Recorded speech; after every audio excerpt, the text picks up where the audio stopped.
Running a business often comes with a silent cost.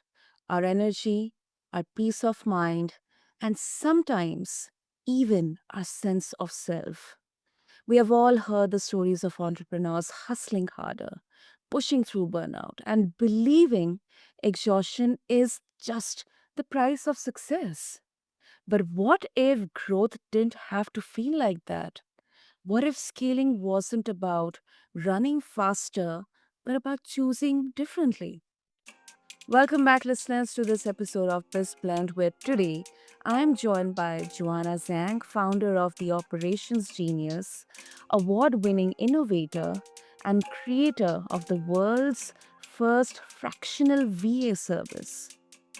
Now, listeners, let me share a bit about Joanna's journey with you. It started from solving her own challenges, building systems and teams that not only supported her business, but later became the foundation of a service that now helps countless entrepreneurs scale with more clarity and less chaos. But Joanna's story isn't just about operations, it is also about awakening. She's someone who's brought spiritual alignment into business systems, merging the practical with the deeply personal. So, in this conversation, we are going to explore how to scale without burning out and whether conscious leadership and aligned decision making can truly change the way businesses grow. So, Joanna, welcome to the show, and I'm really, really honored to have you here with us. Thank you so much, Sana. And thanks a lot for this warm introduction. And it's lovely to spend this time with all of you. Thank you. Beautiful. Joanna, first of all, I must say, the blend of operations and business with spiritual alignment, it is such a unique blend. I mean, we are now talking about intuition and leadership, conscious leadership, servant leadership, and I really appreciate that you have brought this blend into such a practical world. So with that, let's talk about scaling without burnout. Now, uh, you know in reality, Joanna, most entrepreneurs, they face seasons of exhaustion. I mean, I have seen people um working. I mean, they don't have any idea when they are having their food, when they are sleeping, what's their schedule. They are just working, and as we call in the entrepreneurial circles, hustling.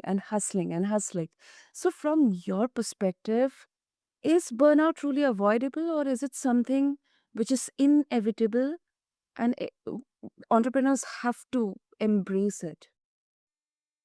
Right. That's such interesting points because through my own scale up journey, burnout was part of it when I first started.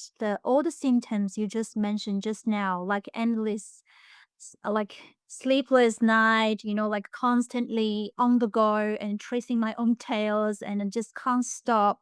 All the things become a momentum more like a robot for many, many years when I actually was doing my own business because I was struggling and I was frustrated and I was trying to find a way out. So all those years I experienced all those burnout to start with, to be honest with you. Because of this burnout, actually is kind of inevitable to start with. It actually, I think it's a sign. It's a good sign for us to really understand what is the burnout about. So because I experienced that, so I totally understand how it feels. It's kind of like I'm in the uh wouldn't say jail, but kind of like a limitation. I wanted some freedom. I wanted to breathe. I wanted to really be on top of my business. That kind of aspiration can come up, right? It's more like when we're experiencing some emotions or the struggles, we come often give us a chance to really break through to find a solution about it. So when I actually experienced a burnout, I started to really think how can I now to be burnout, right? And then I started to work with a VA to start with for helping my business. I had a lot of challenges and hurdles, and I realized that one thing make myself burn out is I first of all I doing a lot of things by myself, which I'm not really good at. For example, IT or marketing is not my strength at all. And another burnout is that I wanted to help, but there's a lot of helper out there. They only like have to be full time or part time, and it make me really like stuck in those mode that I have to constantly find work for others to do. Not like give me extra stress. And then another burnout coming when I work with more and more people, and things start to happen, right? Unexpected scenarios. So all those things is actually add up on my journey. So all the things inevitable. However, I feel like I want to share this sentence from my spiritual mentor. Since I Mm. started my soul awakening, soul ascension process, is that the pain is inevitable in our life, such as the symptoms of burnout, right? However, we can choose whether we suffer from it or not. So suffer is a choice. If we say burnout is a symptom of the status of our working state, we do have the choice, a chance to make decision not to be in that state. As far as we step into that, we can make decision and then to really shift. How can we be more aligned, right? Be ease out and have a time to breathe. We really be working on top of the business. I hope this is a brief introduction make a bit sense. I think burnout is inevitable journey. However, we do have a choice to make decision. We want to be on top of that. Yeah. I think you really beautifully um weaved the words in your answer, especially what your spiritual mentor mentioned, that pain is inevitable, but suffering is a choice. And I think that kind of gives the essence, the soul of this entire approach. That yes, burnout is definitely an inevitable part of growth, but then definitely entrepreneurs don't have to actually suffer. Um, and Joanna, I also would like to understand. I mean, it's a bit of a nuanced, you know, uh, thought that comes to my mind that some entrepreneurs they argue, and this is specifically very much relevant. When you are an early stage startup founder.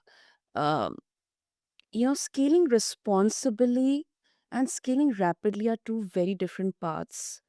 Um, we, as an entrepreneur, we can't have both.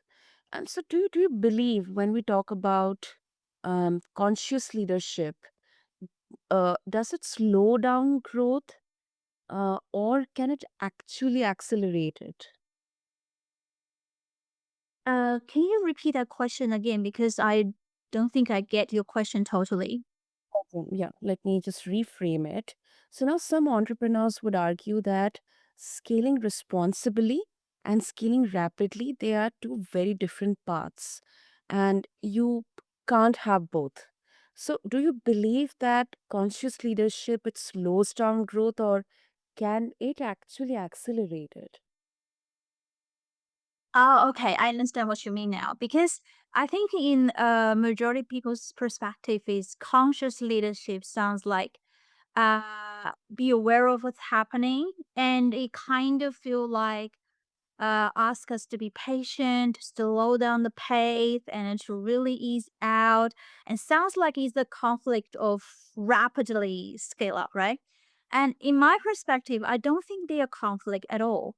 They are just different aspect, like a yin and yang, right? Like if we say we all have a masculine energy, if you we reframe like someone actually want to grow fast, it's definitely it's like a masculine energy. And while someone want to be conscious, go with the flow, it's like a feminine energy, right? So because as a soul, we have both energies. It's about balancing them out. I don't think they're conflict in a such way, but we just need to figure out a way to balance. If we constantly focus on the rushing out, a lot of time we're tracing the results and focusing on the numbers and somehow losing the part of the soul of ourselves on the rushing because I've been there, done that as well, and constantly feel like why am I not achieving my goal and feels like not fulfilled, to be honest with you. It's more like I've got a signs of success, but I don't have the art of fulfillment. Something is missing. But since I stepped into the conscious leadership, I still focus on the growth, of course. But the shift actually changed to how can I enjoy the process in that instead of just focusing on the result. Most importantly, what I found, when I actually focus back on the process to really grow in a way to make a better process, become a better person, or maybe empower more leaders on the quality side, things just magic just happens, like something manifestation part of the material side, it just naturally come. It becomes like when I naturally step into the consciousness and everything else will just unfold very magically. Does it make sense? It's more about like a prioritize based on different period, also to balance out. It's more like a dancing with the both energies from time to time. That's how I view it. Hmm. No, to me, Joanna, definitely makes sense because um, whenever things are not in our control, as an entrepreneur, I'm speaking, when situation is not in our control, at least we're aware because many times there's situations, especially in business and entrepreneurship, that everything can go wrong at once. And at that time it would be like we'll get into that rabbit hole of judging ourselves, or maybe um you know uh, judging our decisions sometimes, that communication gaps with our team members, our people, or having that loss of trust in the processes and the system setup. So it can really be a very, very slippery slope. And I think awareness and uh, having to know the fact that yes, let's put my efforts into it. I know this is the problem. Let me be aware about it. So let me just think a way about, and then leave the rest it to maybe you know uh, the universe, or the happening, and let it just unfold. I am putting my 100% efforts here, maybe more than that. That's what I understand, Joanna. I mean, correct me if Totally agree with that. Totally agree because I was once like that. This the situation, like if something happened, I started to self sabotage myself and really blame myself because I realized my previous life pattern, not just about a business. We can think about it.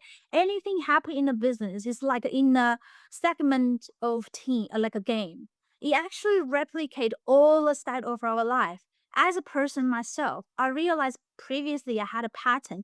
Whenever something happened, my focus was on the wrong part. I took it so seriously. I thought, oh, I made a mistake. I didn't do well. That's how all those judgments and the blame or guilt, everything's coming up.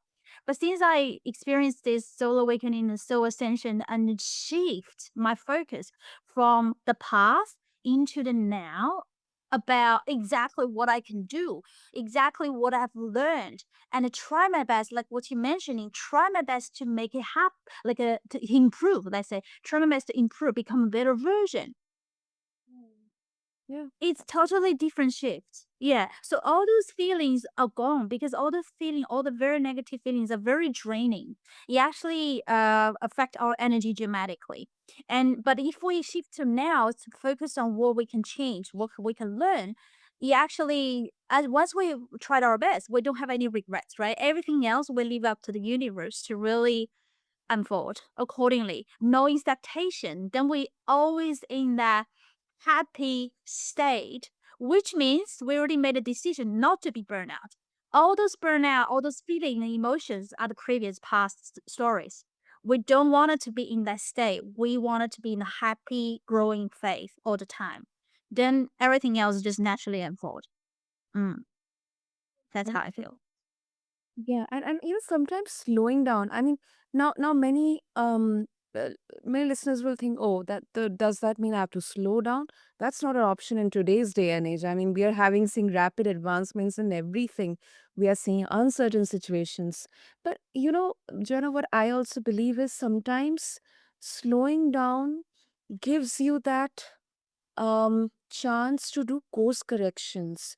I mean, you can actually look at what has been happening now. Um, we can try to identify, are there any loopholes in some of the processes, something. Let me try to analyze, why did this happen? And maybe in that process and that approach, you really find some surprising observations, and the way of your thinking, it completely gets changed. And I believe that may happen. So true. I was like a fireball before because I operate on my masculine side of go, go, go, rushing off. And through the years, especially after the conscious side, I start to learn to slow down, like what you mentioned. And that transformation is dramatic. I started to understand slow down doesn't mean wait. Patience doesn't mean I need to wait on it. Patience means that I do it anyway, but I trust the universe unfold in its own divine timing. It's kind of let go of expectation, but at the meantime, I'm trying my best. And at the same token, recognize my own pattern. Like previously, when I rush out, was because my cycle is a bit different. I always like I'm a great doer. That's why I'm doing this business with do right action with action taker. But it was kind of lack of the reflection parts, like you mentioned. So the strategy piece. So the strategy piece, if I don't have a solid foundation or the strategy, and I just to promptly just act on it, I often find that I'll go to different directions and not up to uh my goals. So there was a few things actually along my way I fine tune and adjust after I reflect, recognize, be aware of what's my pattern, and to make a decision to change and really take action to change. So that was the true journey of a transformation. So thank you so much for bringing this up. Slowing down doesn't mean, like to wait, passively wait. Is actively acting, but with patience for the divine timing. Thank you. Yeah, totally. And talking about your model of fractional VA service, it gives leaders flexibility. So, what would you say to a founder? Because now critics might argue that relying on external support, it creates dependency instead of building strong internal teams. So, what would you say to a founder who feels uneasy about outsourcing core operational functions? Oh, that's such great points. Thank you for this question. Great question. Um, Actually, this statement, I would say it's very common, happening for a lot of the all different stages of the entrepreneurship. And I would Mm. say that I understand how he feels because someone feel like wanna delegate out is somehow like passing my power out, right? And then kind of like losing the control. So there's a few things in it. I think it's again it's a balance out. So let's say instead of if we have this fear not passing out and always concentrate just on myself or my internal team members, one thing is, yes, I have a full confidence, I have a full control, but there's always something is out of control. I believe you experience that. Things are happening in our life. You have an internal team, looks very steady and perfect, but things happening all the time. For example, someone's get pregnant, someone get married, or someone is moving on with their career path. I've met so many entrepreneurs. They train up an internal team member, and suddenly some happened, and they have to find another solution or restart over again. So, kind of certainty is not certain at all. If you purely just rely on the internal building well, I don't get me wrong, it's building internal team is very important.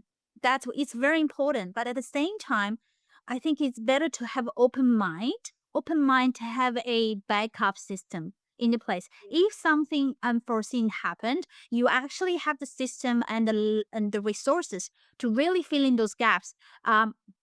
Can continue grow sustainably. I think that's one of the things that I would suggest really majority of the entrepreneurs start to have a think of the sustainability point of view, because I've seen so many entrepreneurs when they purely rely on internal team, things could happen. And that's actually how a lot of entrepreneurs coming to us when something happened with the internal teams.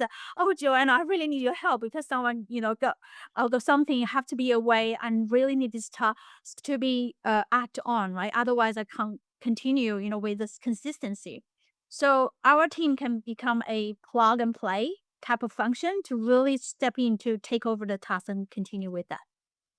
So in that perspective, I think it's more like it's actually left license behind our scene of letting go of control. That was my personal experience too. When I started to delegate, I started little by little.